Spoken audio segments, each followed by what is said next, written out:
Hello, you beautiful people, especially those of you who are being inducted tonight into the National Honor Society. Congratulations on such a phenomenal achievement, and I am greatly honored to be able to speak to you in this powerful moment. I'd like to begin with a land acknowledgement. We remember the indigenous peoples who lived here as caretakers of this land for thousands of years before people who looked like me came to this territory.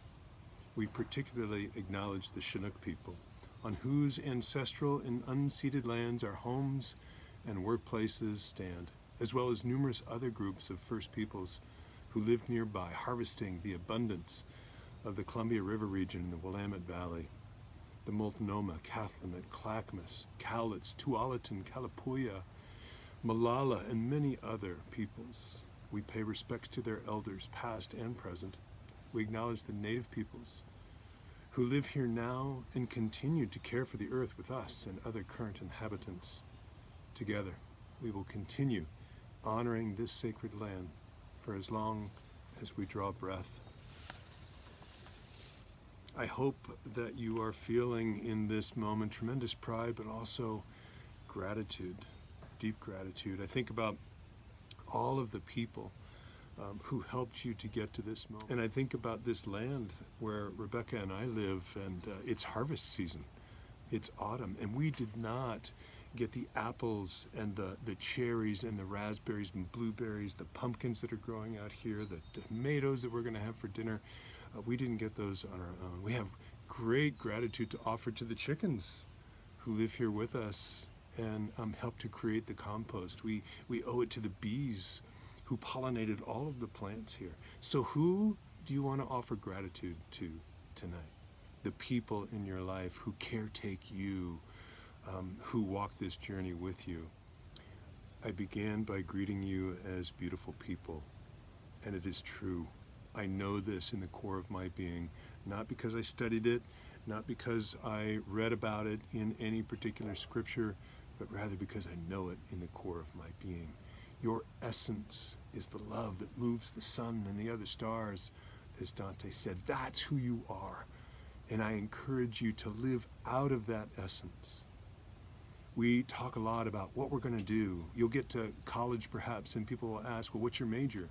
Or you get into life and you meet somebody and they'll ask, well, what do you do? But here's what I encourage you to focus on.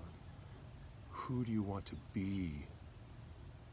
What kind of person do you want to be in the world? Let your doing in the world flow from your authentic being, which is love, which is beauty. Get to know that part of yourself and let whatever you do flow out of that. Your authentic gift that flows from your essential being will be the best gift that you can give to me and the rest of the world, to your parents, to your guardians, to your loved ones, to the people in the world who are suffering right now and need the gifts that you brought to give. Many years ago, I was you. I was a star student.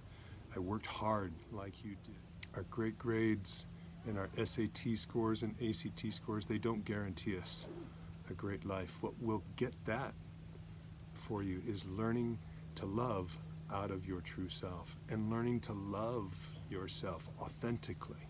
Jesus said, love God with your whole being and love your neighbor as yourself. Do any one of those, love any one of those, and you'll love all three. Live out of that love. Learn to love yourself because you are so worth it. You are so beautiful. And I, again, know this to be true, not from having studied it in a book. I've read that, of course, but it's in the living. It's in the suffering, in the making mistakes, that we're given the opportunity to really know that in our bones, not just in our brains.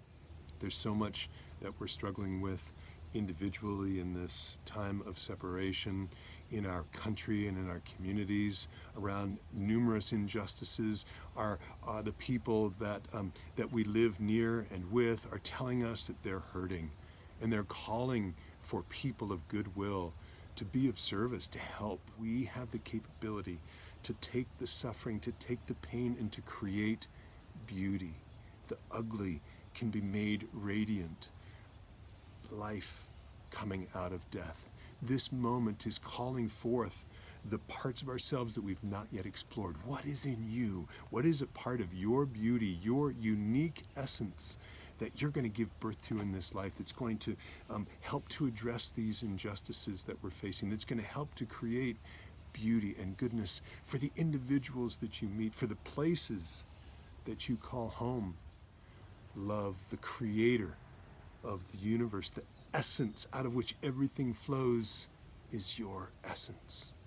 This force, this goodness, beauty, love that is in you, that is you, will emerge. Allow it to come. Be patient with yourself. Follow the still small voice within you that wants to create or do something that a lot of people aren't going to understand. That's okay. Follow that still small voice. Create space of silence to listen to your own self. And out of that, you're going to create beauty that's going to bless the entire world. Your joy, your bliss is going to be coming from being yourself. Letting your doing flow from your being, which is beauty and love.